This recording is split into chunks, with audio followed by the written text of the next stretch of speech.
Hello, nous revoilà en direct, le temps d'un thé pour parler de sujets qui est un petit peu moins drôle mais qui est quand même assez important. Il y a des gens dans ce monde qui sont là pour détruire les autres. Et oui, c'est peut-être moins joyeux, moins positif que d'habitude, mais c'est une réalité. Et cette réalité, il faut y faire face. Le temps d'un thé, je vais partager avec vous mon expérience et comment faire pour gérer les personnes qui veulent vous mettre des bâtons dans les roues. Parce que ces personnes-là, elles existent. Et je ne parle pas juste de haters, de rageux qui sont juste là pour vous critiquer de façon orale. Là, aujourd'hui, on va parler vraiment des personnes qui se mettent en travers de votre chemin, qui vous mettent des bâtons dans les roues, qui sont là pour vraiment vous empêcher d'accomplir les choses. Parce qu'en fait, ce qui se passe, hélas, dans notre société, c'est que vous pouvez avoir tous les projets que vous voulez, vous pouvez avoir des super projets, lancer une entreprise, peut-être que vous avez une chaîne YouTube, que vous faites du contenu, et il y a des personnes qui, pour une raison XY, n'aiment pas ce que vous faites, ne vous aiment pas ou ne sont pas en accord avec vos valeurs ou votre vision des choses, et qui, comme elles ne sont pas en accord avec tout ça, vont vouloir vous mettre dans les roues pour pas que vous y arrivez. Il y a plusieurs raisons à ça, on va les creuser. Pourquoi je vous parle de ça aujourd'hui? Parce que il m'est arrivé des choses assez, enfin cette semaine encore, des personnes qui ont tenté de nuire à mon business en faisant de différentes façons.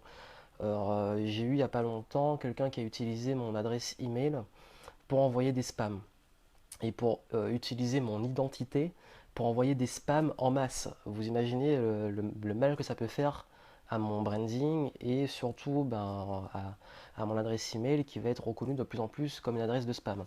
Donc c'est j'ai une personne qui a pris mon identité pour envoyer des arnaques sur internet. Et j'ai passé ma journée, enfin, au début je recevais des insultes, je comprenais pas, j'ai dit mais pourquoi je reçois autant d'emails d'insultes, qu'est-ce que j'ai fait et tout. Mais en fait les gens ils répondaient au spam et avec mon adresse email. Donc là, j'ai rapidement contacté mon hébergeur, essayé de faire ce qu'il faut. J'ai déposé une plainte pour usurpation d'identité, enfin bref, la totale. Et il y a des faits comme ça, des gens qui peuvent essayer de faire planter le site, faire planter un live en plantant la connexion, bref, des gens qui vont tout faire pour vous nuire. Et ces personnes-là, elles existent, elles sont là, et il faut savoir les gérer. Et le but, c'est pas de leur donner de l'importance ou de se plaindre des haters et tout. Le but, c'est vraiment que je vous partage comment gérer ça. Parce que peut-être que vous avez des personnes qui justement vous veulent du mal. Parce qu'il y a des personnes qui vous veulent du mal. Il y a des ennemis. Si vous n'avez pas d'ennemis, soit vous avez de la chance, soit hélas, vous n'avez pas encore assez de. Je sais pas, assez d'aura pour qu'il y ait des gens, que vous touchiez des gens qui ne soient pas d'accord avec vous. Mais on a toujours des ennemis, même dans le cercle personnel. On ne peut pas plaire à tout le monde, hélas. Et et c'est marrant parce qu'en fait j'avais prévu de parler de ça dans ce live et il y a un ami à moi aujourd'hui à qui il est arrivé quelque chose d'assez étonnant qui moi je trouve ça lunaire et qui m'a rappelé aussi quelque chose qui m'est arrivé il n'y a pas longtemps. Cet ami c'est Michel qui va se reconnaître, Michel Poulard qui est un super conférencier, je ne sais pas si vous le connaissez. Michel qui est un conférencier reconnu spécialisé en optimisme. D'ailleurs, allez voir sa chaîne YouTube, son contenu, c'est vraiment génial ce qu'il fait. J'ai eu l'occasion de travailler avec lui et tout, c'est vraiment quelqu'un de superbe, de quelqu'un de bienveillant, il fait de mal à personne, il diffuse de l'optimisme à grande échelle. Mais il a un putain de succès. Donc il a un putain de succès en tant que conférencier. Son entreprise marche bien, il est reconnu, etc.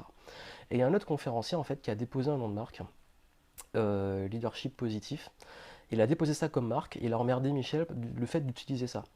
Et il lui a envoyé un courrier d'avocat et tout. Moi j'ai trouvé ça hallucinant. Enfin, je comprends même pas qu'on puisse parce que leadership positif, c'est un nom générique, c'est une expression que tout le monde peut utiliser. C'est comme si, je sais pas, parler d'évolution positive ou de révolution positive, de parler d'auto-coaching. Vous savez, c'est des mots comme ça qu'on utilise tout le temps, qui sont dans le langage courant.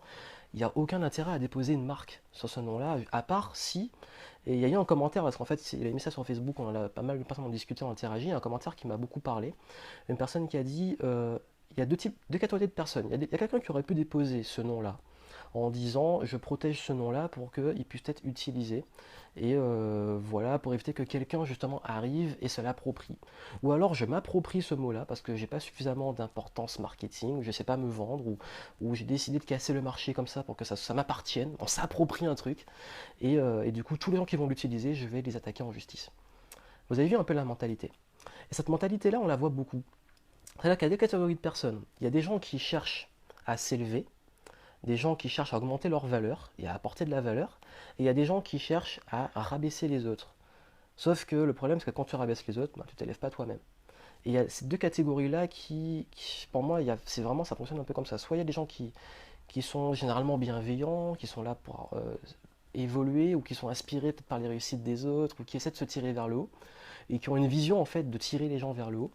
Et il y a ceux qui sont juste là, en fait, comme ils sont pour X raisons, pas bien dans leur vie, frustrés, en colère, je sais pas qu'est-ce qu'ils ont, ben ils décident que si les autres sont pas aussi bien qu'eux, ils vont les tirer vers le bas. Et ce qui fait que, ben voilà, faut savoir gérer ça en fait, il faut savoir y faire face. Et par exemple, si je prenais mon cas, je pourrais, bienvenue à toi Mo, je pourrais critiquer mes concurrents. Je pourrais critiquer mes concurrents et leur dire, ce qu'ils font c'est de la merde, je suis pas d'accord avec eux, etc. Et parfois j'ai envie de le dire. Parfois je dis, il y en a qui vont un petit peu racler le fond et que j'ai envie de dire, c'est pas éthique ce qu'ils font, mais c'est pas éthique par rapport à ma vision, par rapport à mes valeurs. Salut à toi Sarah. Euh, et je pourrais me dire, bon, je passerai mon temps à les critiquer, ou passer mon temps à utiliser mon énergie à dire ce contre quoi je suis. Ou alors, bon, ça m'arrive parfois, je tombe dedans, on a un petit peu ras-le-bol, il faut que ça sorte. Mais, ou alors j'utilise cette énergie pour dire ce pourquoi je suis pour. Et je décide, bah, que si j'estime qu'il y a des gens qui font de la merde ou qui ne respectent pas certaines valeurs que moi je défends, bah, c'est à moi de faire mieux, c'est à moi de m'élever, c'est à moi d'aller apporter quelque chose de meilleur. Et cet état d'esprit-là, il est difficile à comprendre pour certains. Vous avez vu ça avec, hélas, l'histoire des chauffeurs de taxi. On pourra dire ce qu'on veut sur l'aspect l'aspect économique, juridique ou je sais pas quoi, parce qu'ils ont payé une licence qui en plus est censée être gratuite, entre parenthèses. Bref, on pourrait débattre dessus sur ça, mais le débat de fond pour moi c'est que est-ce que Uber, est-ce que Hitch, est-ce que tous les nouveaux services qui sont arrivés là, est-ce que ces services-là auraient autant fonctionné si l'offre déjà présente était bonne? Je veux dire, si les gens étaient contents des taxis, étaient ravis de payer les taxis, est-ce que, boum, est-ce que si ces gens-là avaient fait ça, est-ce que ça aurait servi? Si ces gens-là avaient apporté vraiment de la valeur, est-ce que les gens se seraient dit, ben non, j'en ai marre des taxis et je vais voir ailleurs? Non, si le taxi marchait bien, les gens étaient contents de l'offre, ils seraient allés dessus. Alors Jérémy, salut, pas cool ce qu'ils t'ont fait, mais au moins ça te fait de la pub. L'aspect positif, je vois pas de quoi tu parles, puisque sur le coup, ça me fait pas de pub, puisque ça me ruine en fait mon... Non, en fait, ce qu'ils ont fait dans mon cas, Jérémy, c'est qu'ils ont utilisé mon adresse pour envoyer du spam. Donc, c'est pas de la bonne pub, au contraire. C'est un truc vraiment, c'était une arnaque en fait organisée. Donc, c'est pas, ça me rapporte rien. Donc, et bon, je pense que tu es arrivé en cours, mais l'aspect positif, oui, bah, l'aspect positif, c'est de soi continuer à s'élever et continuer. Mais dans ce qu'ils ont fait purement, non, c'était clairement pour me ruiner. Et c'est, par exemple, Michel aussi, c'est un gars qui essaie vraiment de lui faire chier, de ruiner son travail. Mais le positif qu'il y a derrière, puisqu'on est sur le positif et j'y arrive, parce que je suis là pour partager un peu comment gérer ça, ben, c'est déjà dans un sens. Ces personnes-là, faut comprendre qu'elles sont dans un état d'esprit de destruction. Comme elles sont pas bien, bonne pub ou mauvaise pub, ça fait parler de toi. Bon, Jérémy, je crois que tu es vraiment à côté de la plaque. À utiliser mon nom pour une arnaque de banque, non, c'est pas, y a pas de parler de moi en bien ou mauvais, c'est pas bon, non. Non, là, je te dis clairement que c'est pas du tout bon ce qui s'est passé. Bref, le truc, c'est que on pourrait se dire, bon, ok, ben, il y a des gens comme ça, qu'est-ce qu'on fait? Deux astuces, soit on se met à leur niveau et on se met à vouloir entrer dans une confrontation directe, soit on s'élève et on joue de façon plus intelligente. Moi, qu'est-ce que j'ai fait? Pour l'histoire des emails, ben, j'ai laissé passer, c'est fait, tant pis, ben, je peux rien faire vraiment. J'ai fait ce qu'il faut pour retracer l'IP et arrêter que ça arrive, ça s'est arrêté il n'y a pas quelques jours de ça. Ça, c'est une autre histoire. Par contre, euh, ce qui serait intéressant de faire, ce que Michel va faire, ben, c'est s'entourer de très bons avocats et envoyer une réponse pour lui expliquer que non seulement ce mot-là il l'utilisait avant, l'antériorité, et en plus le fait que ben voilà, c'est une expression courante, générique, utilisée dans le domaine très souvent, et que normalement, d'un point de vue légal, hein, si on approfondit les choses, on n'est pas censé pouvoir déposer des marques de ce style-là. Sauf qu'il faut quand même pas oublier que l'INPI, ça reste une entreprise, ils sont là pour faire de la thune, donc bon. Mais au niveau juridique, il y a jurisprudence, il y a moyen de gagner, d'avoir gain de cause. Deuxième chose, se dire, bon ok, il m'a niqué sur ce coup-là. Très bien. Il a fait ça dans un esprit de malveillance. Comment moi je pourrais faire ça dans un esprit de bienveillance? Ben, les expressions que j'utilise, conférences, vidéos, formations, noms que j'utilise, bah ok, si le jeu est comme ça, je vais déposer tout ce que je peux déposer à l'INPI pour la suite. Je me protège. Pas dans le but d'aller dire dès que quelqu'un va, dès que quelqu'un va aller utiliser mon nom ou me copier, etc., je vais aller l'emmerder. Parce que les gens bienveillants ou les gens qui sont dans l'optique de s'élever, ils s'en foutent de ça. Il y a des gens qui utilisaient des trucs que j'utilise ou qui m'ont copié. Quand vraiment c'est du plagiat et tout, ben, je contacte, je dis retirez ça, voilà. Si je joue au con, ben, je peux retourner ça à mon avantage. Mais si vraiment, moi j'ai d'autres choses à foutre dans ma vie que d'aller emmerder des gens parce qu'ils ont utilisé un nom ou une expression que j'utilise, j'ai pas que ça à faire. Moi je suis là pour m'occuper de mes affaires. Si les gens y copient, ben, c'est leur problème qu'ils copient, au contraire, ça montre que je fais de la valeur. Mais je vais pas rester là à me dire, bon, j'ai déposé, c'est pas un esprit, je dépose un nom de marque pour aller attaquer les autres. Non, c'est je dépose des marques, je protège mes contenus. Dans quelle optique je dépose tout ça? Dans quelle optique de défense? C'est-à-dire que je ne suis pas dans une optique d'attaque, je ne suis pas dans une optique de nuire aux autres, je suis en défense. Alors il y a... Jérémy était vraiment dans... je crois que tu n'as vraiment pas compris en fait le message. Tu vas t'en remettre quand même, j'espère. Attends, ça va trop vite, là j'arrive plus à suivre. Tu as l'air vraiment déprimé à cause de ça. Il est où l'esprit? Mais en quoi je suis déprimé, Jérémy? Ouais, bref. Je suis en train de partager une expérience et de vous donner des pistes pour gérer positivement. Je crois qu'en fait, ah oui, et ça me voulait aborder ça. C'est ouf comment parfois les gens, et Jérémy, t'es un parfait exemple. Je suis désolé, tu vas le prendre, mais c'est un exemple, c'est l'exemple idéal. On parle d'un truc, on va partager des trucs positifs. Et là, j'ai partagé des faits, et j'ai pas dit que c'est horrible. Oh mon dieu, oh, ils m'ont un truc envoyé. Non, non, je suis pas en train de pleurer là, faut arrêter. J'ai pas en train de partager une expérience, des faits. Dans ces faits, je pose le négatif et je pose les opportunités, le positif derrière. Et vous avez des gens qui vont arriver, qui vont dire oh mon dieu, c'est horrible, oh toute pub est bonne, oh mon dieu, j'espère que tu vas bien, et qui sont en train de, je sais pas, ils sont en fait dans des filtres négatifs. Donc Jérémy, la question que j'ai à te poser, c'est est-ce que toi-même t'es pas enfermé dans un esprit négatif? Tu me parles d'esprit entrepreneur. L'esprit entrepreneur, c'est pas vivre dans un monde de bisounours. L'esprit entrepreneur, c'est pas dire tout va bien, regardez, Johan il réussit, oh là là, bon, ils m'ont fait chier, ou Michel, on lui a fait chier, ben du coup, c'est pas grave, je m'en fous. Non, on s'en fout pas, au contraire. Et justement, c'est vraiment. Et ce qui se passe, parfois c'est assez grave parce que ça nuit à un business. Et il y a des cas plus graves, hein. Il y a des gens, et j'ai des amis, des contacts entrepreneurs, on leur a carrément supprimé. Il y a des gens qui se sont mis à plusieurs pour lui faire bannir un compte Facebook. Donc c'est un manque à gagner. Tu peux plus faire de la publicité. Ou on va te plomber ta page Facebook qui va disparaître. Ou plomber ta page YouTube. Donc on va tout faire pour ruiner ton travail. Il y a des gens qui se réunissent pour faire ça, des haters vraiment à fond, qui n'ont que ça à foutre de leur vie, hélas. Et ça, c'est grave, parce que ça nuit à ton business. Et ce que je suis en train de dire, c'est pas qu'on n'est pas là en train de pleurnicher ou d'être déprimé, c'est qu'on est, sur le coup, on est en colère, ce qui est tout à fait normal, parce qu'on a fourni un travail, on n'emmerde personne, on est en colère, mais derrière, on rebondit. On rebondit comment? Parce qu'on est proactif, on n'a pas tous les œufs dans le même panier et on est entouré. Et c'est ça le message que je vais vous donner, c'est important. Il faut savoir aller réagir et savoir tout de suite avoir toujours deux coups d'avance. Et je vais vous raconter un truc qui m'est arrivé, qui était assez marrant.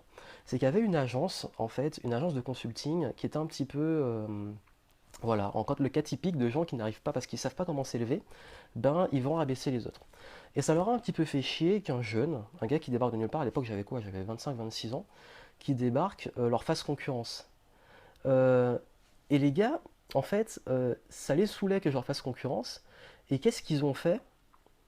Ben, les mecs, ils ont dit, bon, ce petit jeune-là, il nous saoule, il nous prend notre marché, on va tout faire pour le détruire. Et ils sont allés commencer à faire une espèce de campagne, en fait, où carrément ils dénigraient mon travail, où tout ce qu'ils publiaient, tout leur contenu, c'était clairement de la diffamation. Ils essayaient de tout faire pour me décrédibiliser. Et vous savez ce que j'ai fait? Ben, je n'ai rien fait. Et oui, j'ai même pas réagi. J'ai juste fait un truc très simple. J'ai envoyé un message, et j'ai dit, ce que vous faites, c'est de la diffamation. J'ai annoncé les choses. Vous pouvez continuer. Si vous continuez, je serai obligé de faire appel à un avocat. Enfin bref, petite menace, mais très très simple. En leur expliquant que ce qu'ils font, c'est illégal, et que si je veux les mettre à terre, je vais les mettre à terre. Donc ça, j'ai envoyé. Mais derrière, moi, j'ai continué. Donc tu vois, tu continues ta life. Et, et en fait, ce qui s'est passé, c'est que eux-mêmes se sont plombés. Salut Pierre, re-salut Pierre. Eux-mêmes se sont plombés dans le truc. Ils sont pris à leur propre piège parce qu'en fait, les gens ont commencé à voir. Et Jérémy, je sais pas si t'es encore là, mais dans ce cas-là, oui, toute pub est bonne à prendre. Parce que c'est un cas qui est différent. Faut arrêter de généraliser les choses. Un petit peu ça que je t'ai répondu. Je sais pas si tu l'as mal pris ou quoi, mais à un moment, il faut arrêter de généraliser. Il faut contextualiser les choses. Et en fait, dans ce contexte-là, ils m'ont fait de la pub, mais ils ont tellement tiré sur moi, tellement dit des choses pas cool. En fait, ils ont dit, ouais, en gros, regardez, il dit qu'il a fait des études, mais c'est pas vrai. En fait, les gars, ils mentaient. La diffamation, c'est du mensonge, et en plus, voilà, avec mon nom et tout. Et ce qui s'est passé, en fait, ce qui était con pour eux, c'est qu'ils ont quand même parlé de moi. Et que les gens qui sont tombés sur ça, ils ont voulu en savoir plus. Donc, ils sont allés voir ce que je faisais. Et là où je l'ai joué plus intelligent qu'eux, bah, j'ai dit, après la partie un petit peu menace pour expliquer que ce qu'il fait, bah, au moins j'étais quand même au courant, parce que quand même, voilà, faut montrer que qu'on n'est pas non plus, qu'on n'est pas non plus dans le monde des bisounours. Bah, ce que j'ai fait, c'est que derrière, je leur ai envoyé un petit message, j'ai dit continuez, parce qu'en fait, j'ai vu qu'il y a pas mal de trafic qui arrive sur mon site grâce à vos publications. 24 heures après, ils avaient supprimé tous leurs articles me concernant. Comme quoi, vous pouvez aussi tourner les haters à votre avantage. Mais encore une fois, il y a des contextes différents et dans ces contextes-là, il faut la jouer intelligemment. Quand quelqu'un vous ruine un compte Facebook ou vous envoie des courriers d'avocats, etc., alors qu'il fait juste ça pour vous nuire par concurrence, parce qu'ils estiment que vous êtes trop concurrent pour eux, là, il va falloir vous entourer et essayer, selon le contexte, selon la situation, de voir ce que vous pouvez faire. En revanche, si vous vous retrouvez dans une situation où quelqu'un fait juste la mauvaise pub pour vous, ah ben dans ce cas, essayez de voir comment vous pouvez tourner ça à votre avantage, ou si vraiment c'est grave, c'est de la diffamation pure, ben là vous faites ce qu'il faut, vous entourez des bonnes personnes. Mais comme je le dis, en fait, ces gens-là ne sont jamais gagnants sur le long terme. Pourquoi? Parce qu'ils sont toujours tellement dans l'attaque qu'ils sont associés à ce contre quoi ils sont. Les gens vont les associer comme des personnes qui sont vues, vous savez, toujours ces gens qui sont contre tout et rien. Qui dès qu'un, un peu, c'est un petit peu comme les, vous savez, les petits chiens, dès qu'il y a une voiture qui passe, ils aboient. On ne sait pas pourquoi ils aboient toujours et puis après ils repartent, ils sont tout fiers. Ben, c'est un peu ça, c'est des gens qui passent leur temps à aboyer. Et dans la vie, ben, si vous passez à chaque fois à vous arrêter au bord de la route, à lancer des pierres sur ceux qui, sur les chiens qui aboient, ben, vous n'arriverez jamais à destination. C'est une expression, je ne l'ai pas inventée, mais c'est exactement ça. Et du coup, ben, vous êtes obligé de continuer à avancer. La meilleure réponse que vous pouvez donner à ces gens-là, c'est de continuer à vous élever et à vous élever. Et si ça les fait rager, si la seule arme qu'ils ont, c'est d'essayer de vous tirer vers le bas parce qu'eux ne peuvent pas s'élever, donc ils s'accrochent à vous pour vous tirer. Mais ils restent quand même dans votre dos, ils restent en bas, ils restent à vos pieds, à vous tirer par les pieds. Mais vous continuez à aller vers le haut en vous entourant, parce que parfois quand on est tout seul, on est une cible plus facile, donc quand vous êtes bien entouré, ça vous rend plus fort.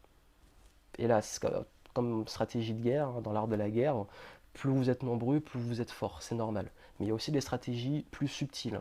Donc vraiment, n'oubliez jamais ça, et c'est le message que je voulais vous donner. On n'est pas là pour pleurnicher, pour dire les haters, ils sont vilains, ils sont méchants, c'est injuste. On est là pour dire qu'il y a des gens comme ça. Il y a des gens qui sont dans cet état d'esprit. Il y a des gens qui sont là pour détruire. Il y a des gens qui sont là pour vous mettre des bâtons dans les roues. Mais vous devez toujours continuer à avancer. Et ces gens-là, ils seront toujours derrière vous et vous avancez.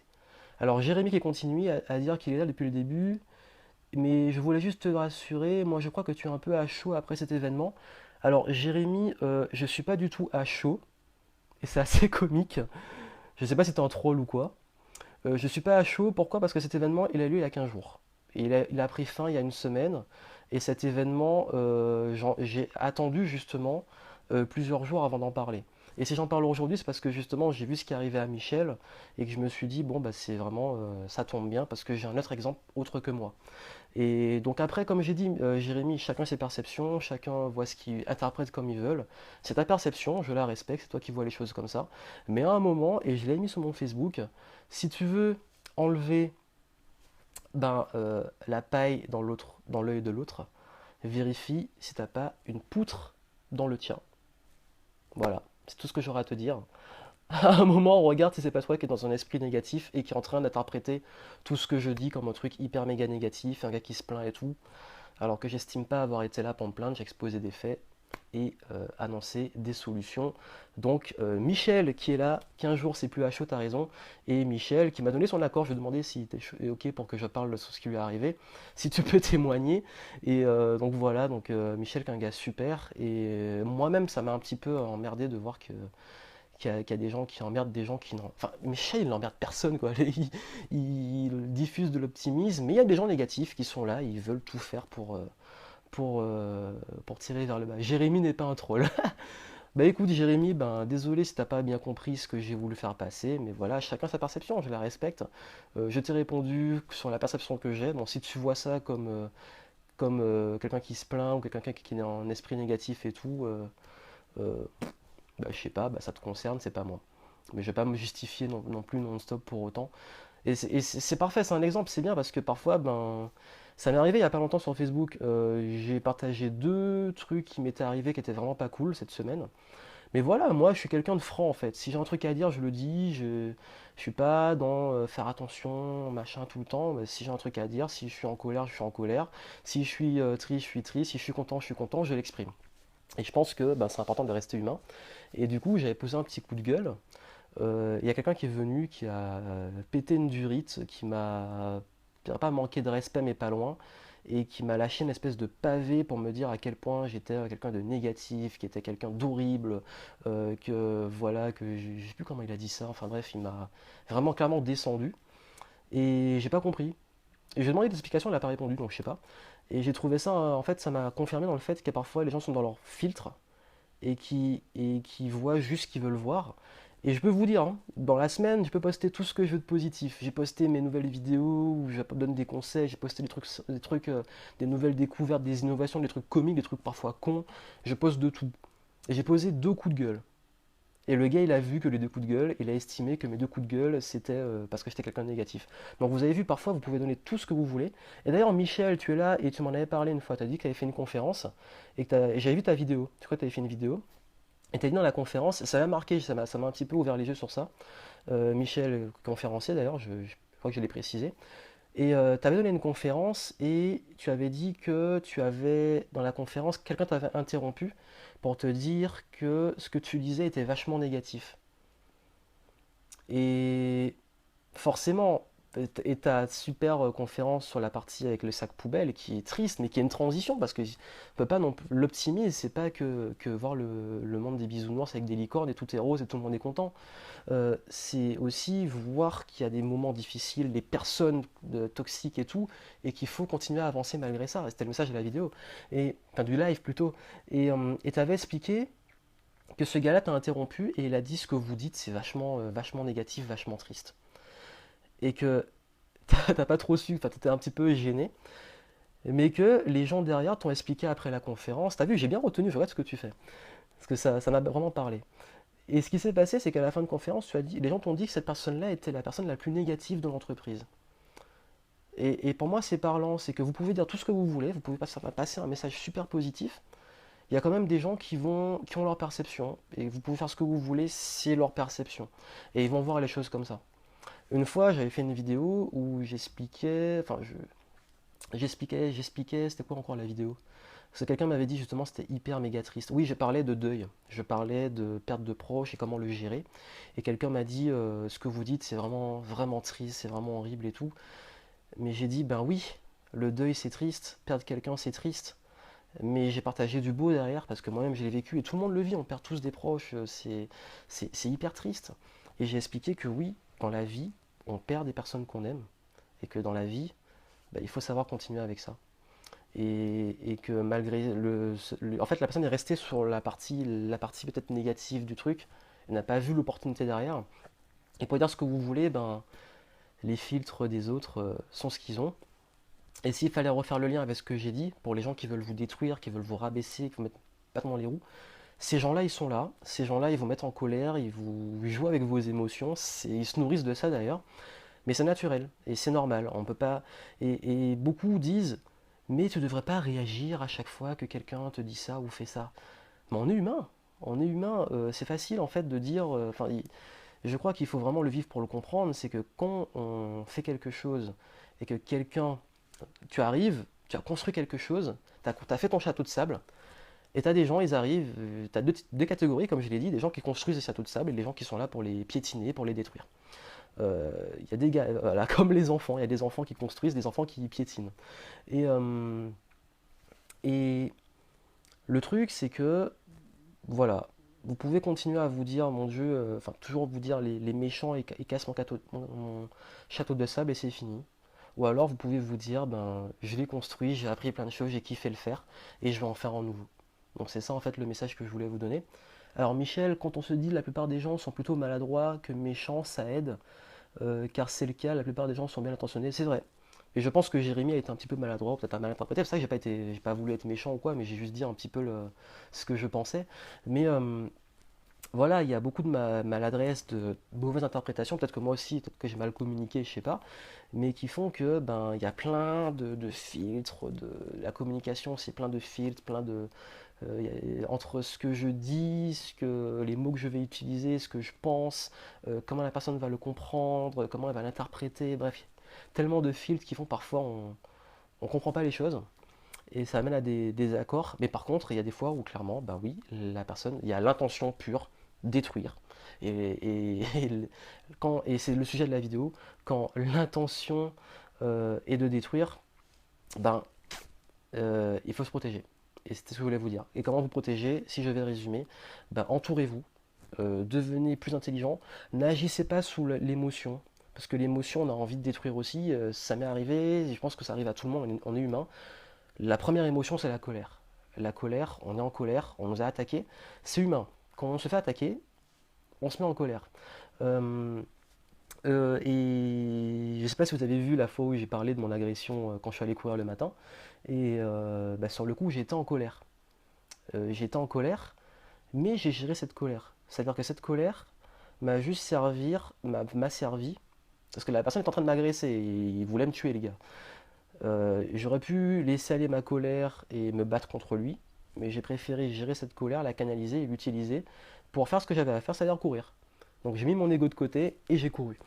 Donc voilà, j'ai pas envie de ni le détruire ni me détruire. Donc bon, et c'est ça en fait, c'est de gérer ses émotions pour prendre du recul et avec ce recul, prendre les bonnes décisions. Et ces bonnes décisions vont être généralement, si vous êtes bien entouré, que vous avez ce recul, être plus intelligente que l'autre. Parce que si vous agissez juste de façon reptilienne, réaction boum sous la colère à l'autre, vous allez au même niveau dans la destruction. Destruction, destruction, boum, ça fight et ça fait encore plus de destruction. Donc j'aime bien l'expression qui dit œil pour œil, mais le monde finira aveugle. Bah, c'est un petit peu ça. Bah, si on passe notre temps à vouloir s'entretuer, ben, on va finir par avoir plus personne. Donc voilà, donc c'était le message. Je vais vous laisser parce qu'il est, ouais, il est 20 h et je dois aller au sport.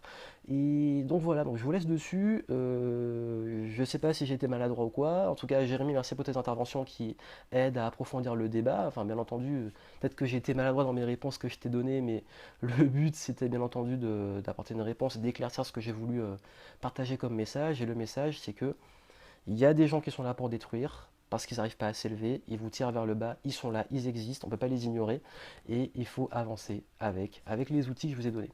Donc merci à vous d'avoir suivi ce live, merci à toi Michel pour ton expérience et pour l'exemple qui m'a permis d'illustrer tout ça en plus de mes exemples.